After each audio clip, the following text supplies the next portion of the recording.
Directly to my left, Mr. Stu Blaze.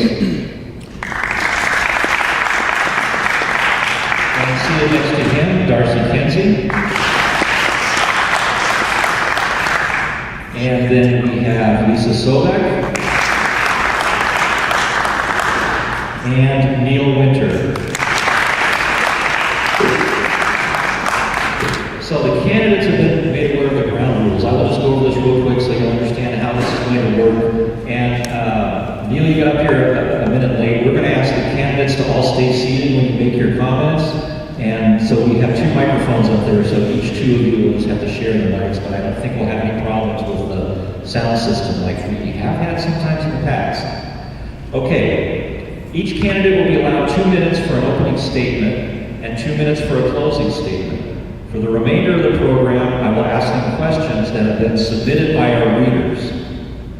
These questions have been screened in advance to make sure they're appropriate. The identity of the person asking the question will not be revealed, and candidates have not seen the questions in advance.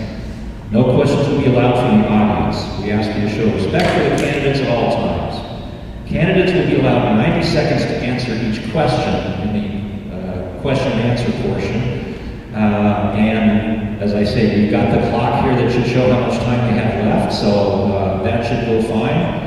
If a question is directed at only one candidate, only that candidate will be allowed to respond. We urge all candidates to be respectful of their opponents and to refrain from personal attacks on others. If a candidate should make an accusation against another while making a statement or answering a question, he or she will be reminded of our policy of respect. The accused candidate will not be allowed to respond directly, but will have the opportunity to address any topic during the 2-minute closing statements.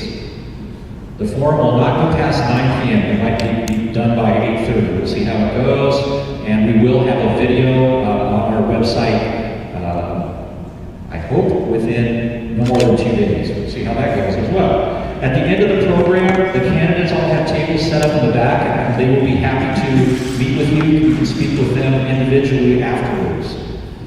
Okay, so let's go ahead with the opening statements, and we'll just go right down the row here. So we'll start with Stu Blaze.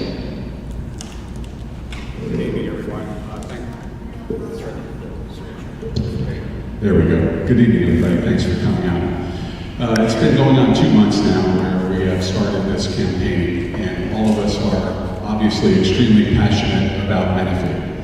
We love Menifee, and we've been expressing that the last 2 months. The thing that I want to emphasize is when you love a city the way I love Menifee, what you do is you open a restaurant during the peak of a recession, spending $400,000 of your own money because you know that's what Menifee needed at the time.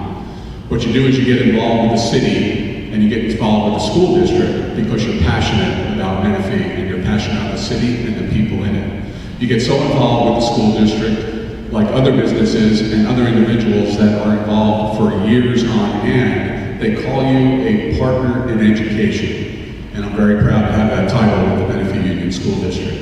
What you also do when you're passionate about a city is that you leave a 6-figure job in San Diego to become more involved with the city of Menifee. You get involved in organizations, you get involved with the Rotary, you get involved with going to Menifee City Council meetings, and you get involved so you can learn what you need to learn to contribute even more to the city of Menifee by running for city council.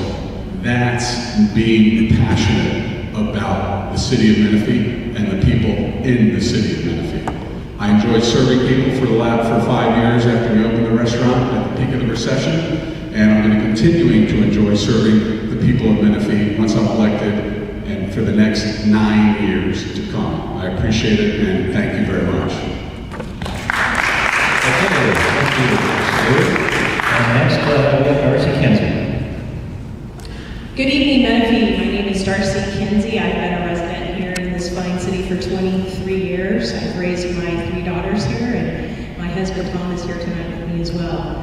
I don't know about you, but I'm really ready for fall. And the heat is just about killing me, and out there knocking on doors and meeting people, and this heat has been a challenge, but it's also been a really wonderful experience to hear from the people of Menifee and what issues they have about the city. As a founding city council member, I have a unique experience and background having established the city, working on the cityhood committee for 10 years, relationships in the community to bring people together that actually voted to establish the city, and then having served on the council for 4 years has really given me a unique experience and background, and I am happy to step up to the plate once again and provide that leadership and the experience that I can bring to moving the city forward and keeping it going in a very good direction. You know, I really care about the quality of life here in Menifee. I've moved here, established this as the roots and the foundation of my family. I've made a lot of spectacular friends and relationships in establishing good goals for the city and solving a lot of community problems that will continue to exist and will continue to face and move forward in the next coming years.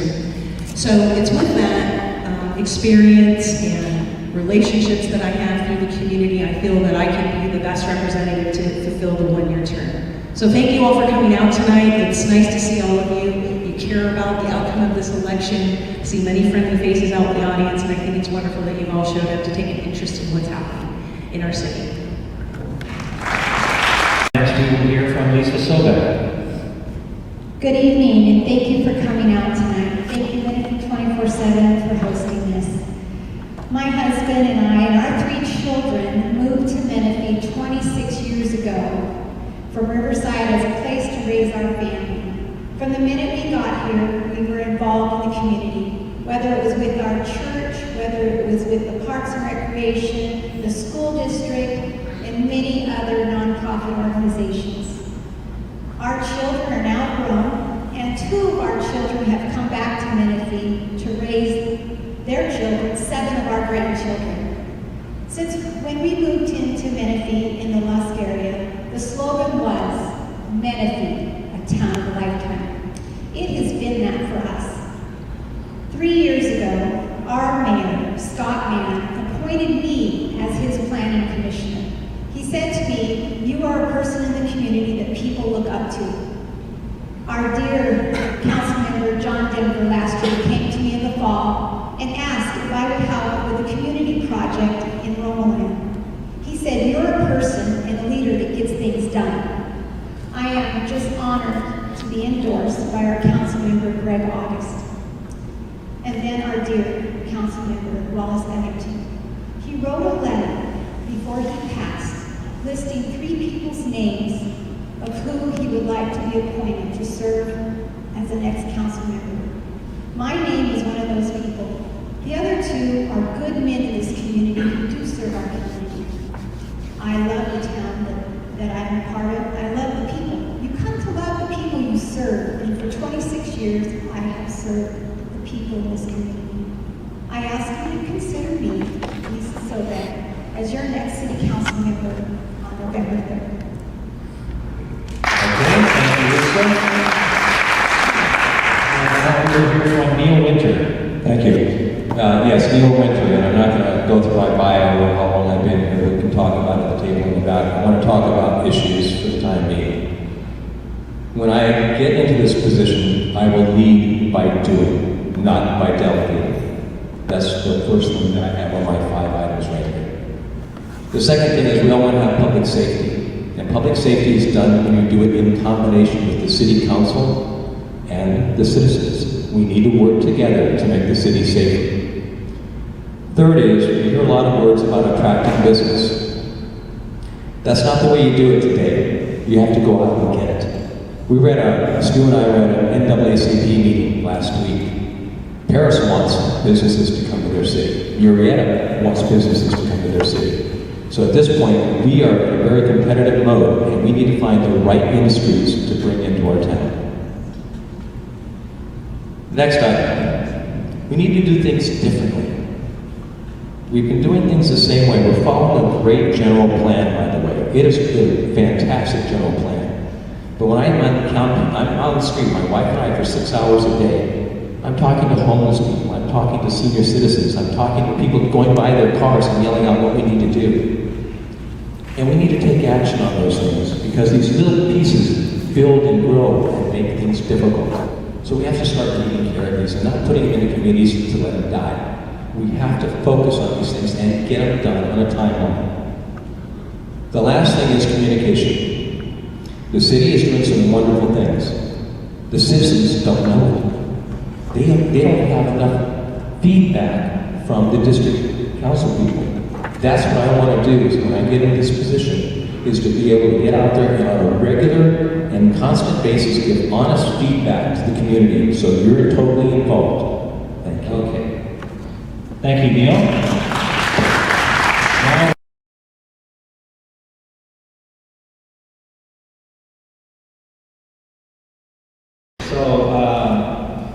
let's start in the middle this time.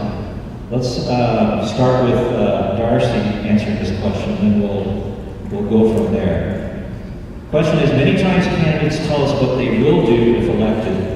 Can all of the candidates share with us in a bullet list what they have already done to help make Menifee the wonderful city that it is? Darcy. Well, sure. I have done a lot of things. Being served on the council for 4 years, we put the Newport Road interchange project funding together, and that's underway now.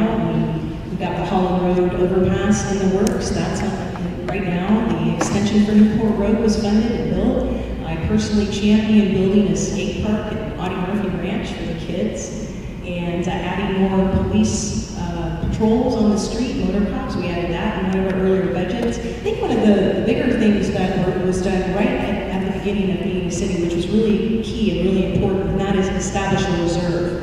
So Menifee still enjoys a reserve fund right now and a fiscally balanced budget. So that was one of the things that was difficult to do, starting off as a new city, not having a lot of money. The other thing I did was form a citizen advisory committee. Myself and Fred trying to champion that, and it's still in force today with a lot of diverse community action and citizens participating in that.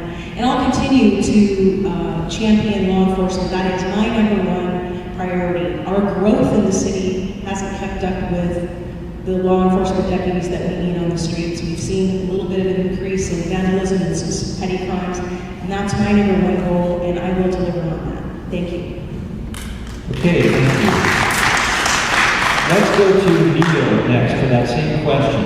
What have you already done to help make Menifee the wonderful city that it is? Not a lot to pay taxes. You have to understand, for the last 11 years, I've been working full-time at a Fortune 500 company, traveling 70% of the time. I spent a lot of time away from my family over the years, and now I'm fully invested in my city and my town and my family and friends. So once I started this campaign, I was approached by a senior citizen, and she said, I have no way to get to the medical center from the core. Found out that there's no buses. I brought that up to city council, where Greg is working on everything in his community. I've come across homeless on my campaign, and it's pretty impressive how many there are, and they're young, and they're smart, and they need help. And so, if I'd had the time, I would have started working that sooner. And I think I'm a lot like other people who've never been in political office, never been part of a city. You don't get involved because you're so busy with your lives and doing your things. And that's going to change. Whether I get into position or not, I'm going to take up some private projects. I've already got some things in the works. So I apologize for not being able to contribute too much in the last 10 years, but believe me, that's going to change. Thank you. Okay, let's go to Lisa next with the same question. Thank you. Well, serving as a planning commissioner for the last 3 years has given me the knowledge of what the city of Menifee needs. I am on the Citizens Advisory Council. I serve on the Community Partners Committee. I started the military banner program that you see on Newport and Menifee Road and in the core area of Sun City. I created a signature project which is now called Menifee Better Together. It's a project that we partner with In the Valley Habitat for Humanity, the City of Menifee, the Menifee Interfaith, and other nonprofit organizations. I have volunteered for the last 15 years as a public affairs director for a local nonprofit. Because of my management and leadership skills, the Menifee Union School District hired me to create a reading program called GREAT, Grandparents and Graduates Reading, Enriching, and Tutoring. That program has been recognized by the state of California with the California School Board's Golden Bell Award in the year 2000. I was the first PTA president at Cali Patrick. I stepped up. The second year, I took the state outstanding unit for the state of California. In the past 26 years, I have been asked to serve on numerous committees in the Menifee Union School District. Every superintendent has asked me to serve on every unification committee. I am a proven public servant, and I ask you to consider me. Thank you. Okay, thank you. And Steve Williams, same question.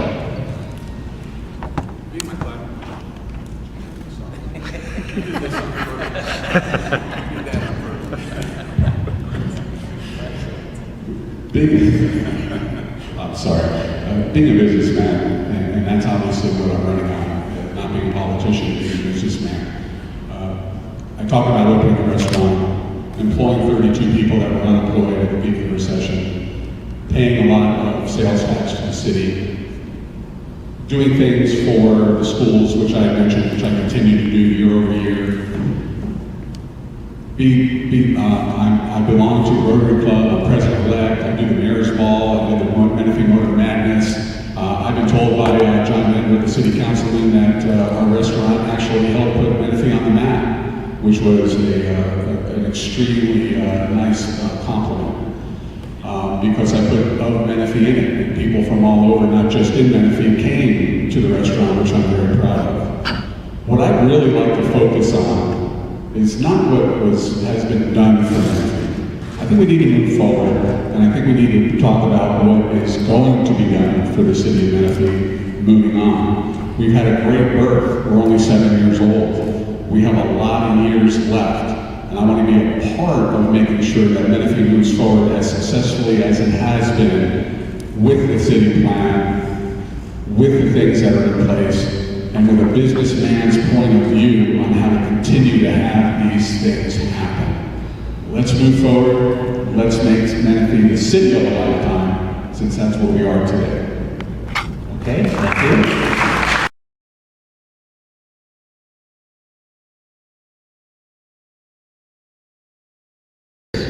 What do you see happening in City Hall now, and what can your voice on the council do to leverage our part of town to help Menifee as a city? I know that's a mouthful. That's good, that's my platform. The whole process that I look at is when we talk about bringing white-collar jobs in, we talk about corporations coming in, we talk about business parks, we talk about that, I talk about it as a perimeter. And that perimeter also has private security linked to it as well. Most major corporations have their own private securities patrolling those parking lots at all times. That becomes one part of the play, but it also helps to cut the taxes. If you bring big insurance companies in, you bring biotech in, now you have industries where people can actually work and live here. So that's part of that. The other thing is that we have a lot of strong HOA groups in the city and in District 3. And that's one of the ways of bringing more security in too. I heard it at an HOA meeting, and I still think it's good. I've talked to other HOAs about this as well. If you have 1,500 homes in an area, and you only charge $1 or $2, you can now hire a private security company to come in and patrol, not on call, but patrol that area from 12 to 6 in the morning. Really good stuff. The other thing is the city is set up very, very well. But again, the infrastructure, what I see, Debbie and I see on the street for 6 hours a day, is a lot of pain. A lot of pain. So we need to figure out, we need to bring in somebody who can take a look at the lighting systems that we have right now. Because I know some suggestions, and I'll pass those on later, we can talk about that individually if we have time. I have only one more second. But thank you. Okay, thank you. So we'll go next to Lisa. So the short question is, what are your areas of concern about this particular district and how you would like to represent District 3 in helping to make Menifee a better city? Thank you. My first priority as your next councilwoman is to create a public safety and traffic commission to address the needs of those in District 3. The traffic issue isn't just on Newport Road and Scott Road overpass.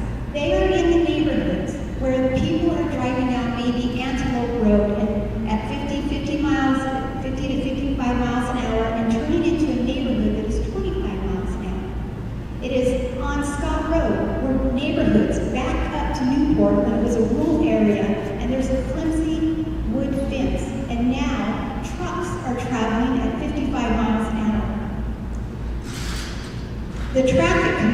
will make recommendations to the City Council, such as speed zones, stop signs, signals. They will work with our traffic and engineering issues. The Commission will coordinate with our CHP, our sheriff, our city traffic engineer, and Caltrans. They will assist also in disaster planning. That's something we haven't talked about. Disaster planning. What will our city do? The Commission will work with CAL FIRE to promote CERT, the program that we have in this community, the Community Emergency Response Team. If you've not heard of this program, I hope you'll look into it. It's a very important program for our community. Thank you. Okay, we're coming down the row here. Darcy, same question.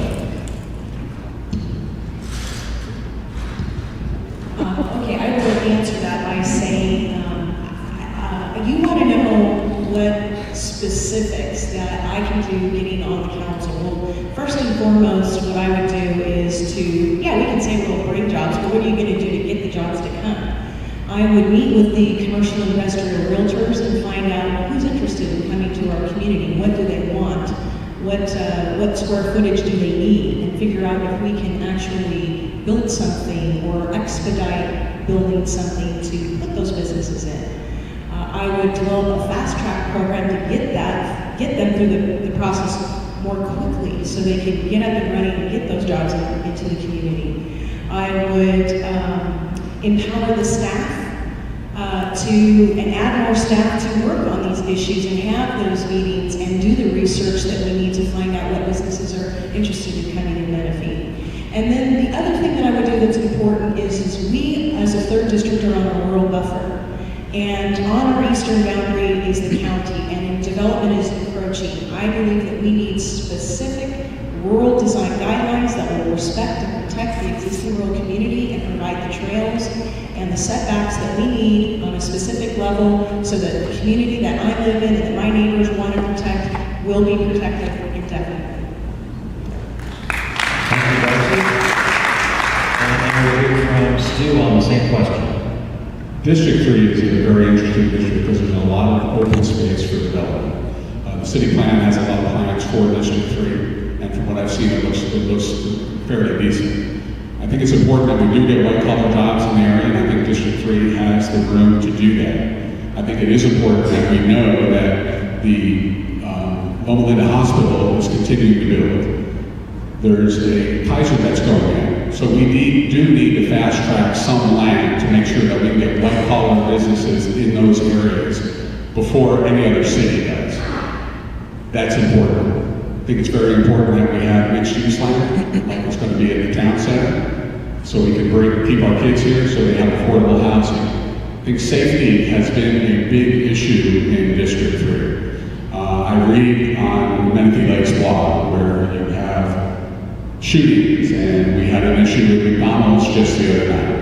And the Riverside Sheriff Association has endorsed me, so I'm hoping that that gives me their ear and my ear and communication begins.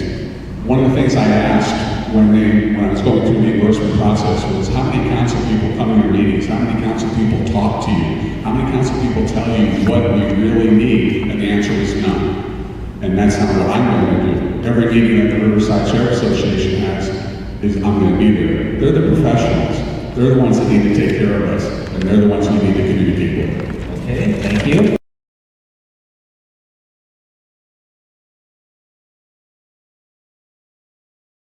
It looks like you're trying to take a different strategy by playing the people's candidate. You have virtually no signs around town and no prior experience in city government. Do you really think that standing on busy street corners and waving in traffic all day will convince people you are the best person for the job?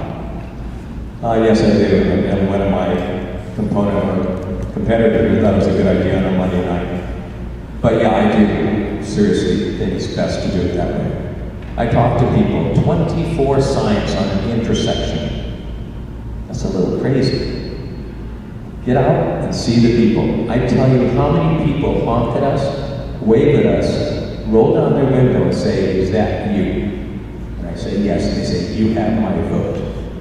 I have no visions of winning this race, but I do want to change things. I want people to wake up and realize it's not the number of signs.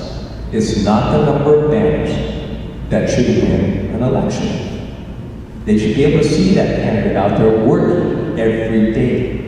That's what I do. I'm up at 5:30 in the morning. I treat this like it's my full-time job, like I'm back working again. I'm retired. I don't need to do this. But that's what I do. And I'm going to tell you, you ask people how many people see me on the street and what they think, because they come and talk to me, they spend time with me, and they realize that I can have an impact because they take the time to talk to me. So yes, I do think it's a great strategy, and I think it's a game changer. Because people, the candidates need to spend some time, not just knocking on doors on the weekends. People don't want to be bothered on the weekends, they want to be making phone calls. I like my privacy just like everybody else. So I'm out there, people want to come talk to me and see me, I'm there. They know where I am. Thank you. Thank you, Neil.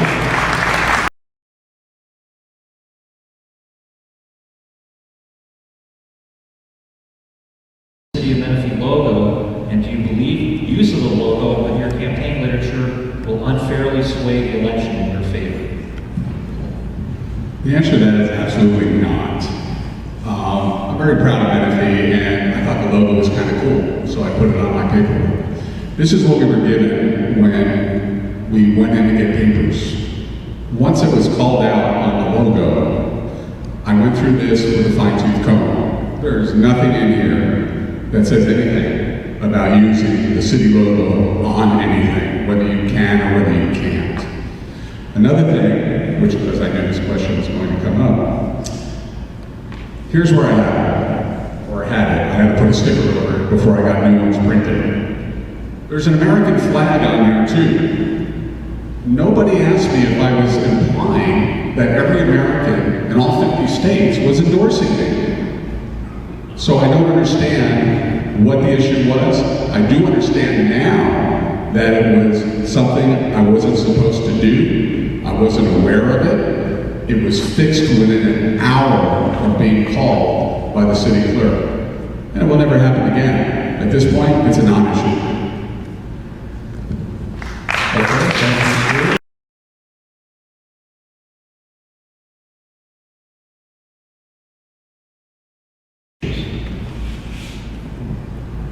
You're right. Public safety is a big issue.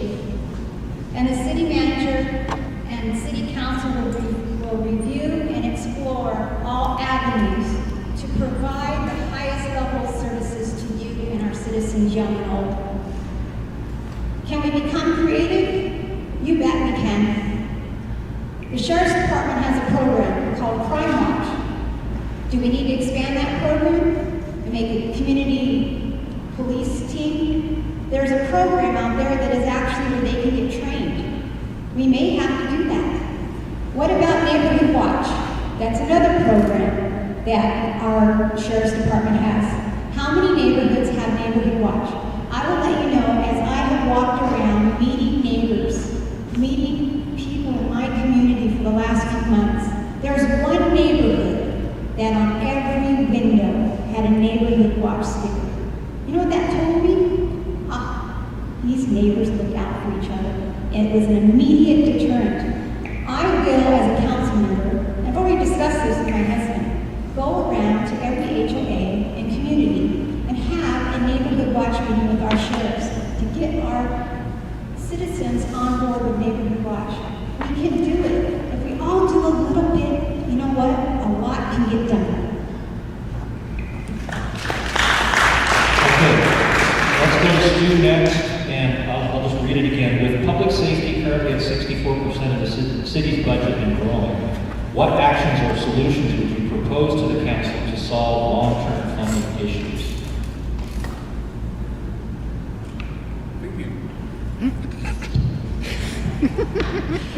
I think the important thing is that we need to understand who the professionals are regarding our safety. And right now it's the Riverside Sheriff Association. I think it's important that we also understand that when we go to outside sources or we ask for security in other areas, we get inexperienced and we have problems. And a lot of cities that are surrounding us are perfect examples. The city of Hemet, for example, they have their own police force. Well, the city of Hannah, have you been there lately? It's not doing too well. They have to entice police officers with $10,000 bonus just to work there. And police officers do not, and sheriffs do not say, wow, that's great. They say, wow, I'm in some really big trouble. We need to maintain what law enforcement we have here in any way we possibly can. And it's important that we find ways to continue that professional law enforcement security for our citizens by having different ideas, having different patrol ideas, maybe putting in cameras in neighborhoods that are having issues, and maybe having the police officers in their cars being able to see those areas that have those cameras and be proactive instead of reactive. And if we have that, we won't have to hire more officers. Thank you. Neil, what is your next? I've already talked to some local businesses about a plan of inbound, outbound cameras and doing things as far as licensed driver swipes. And that's part of the community taking over what needs to be done. It's good that we hear other people now talking about going to HOAs and bringing up some ideas, because that's where I think the ground really starts. My neighborhood has Crime Watch, has 30% rental. Tough to do. So Crime Watch is a good thing if you've got a nice static community and all the people are bought into protecting the area. So you have to look at ways to bring those funds in so that we don't have to increase taxes and you don't have to worry about buying more police. There's already companies out there that are trained and they're good people and they can provide security based upon a few dollars from each person in the HOA. One of the things that I'm going to do, my community has no HOA. They gave it up. It was a lousy $26 a month. And you know what? Now they're suffering because they have crime. They have people in the streets. And so that's got to stop. And so I think that falls down on every single individual here, is you can't always look to government to take care of this. We all have to be part of it and buy into the whole process and find a solution together. Thank you.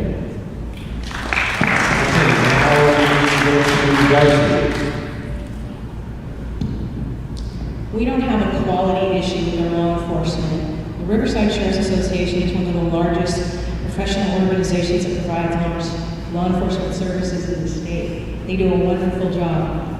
It's not a quality issue, it is a money issue.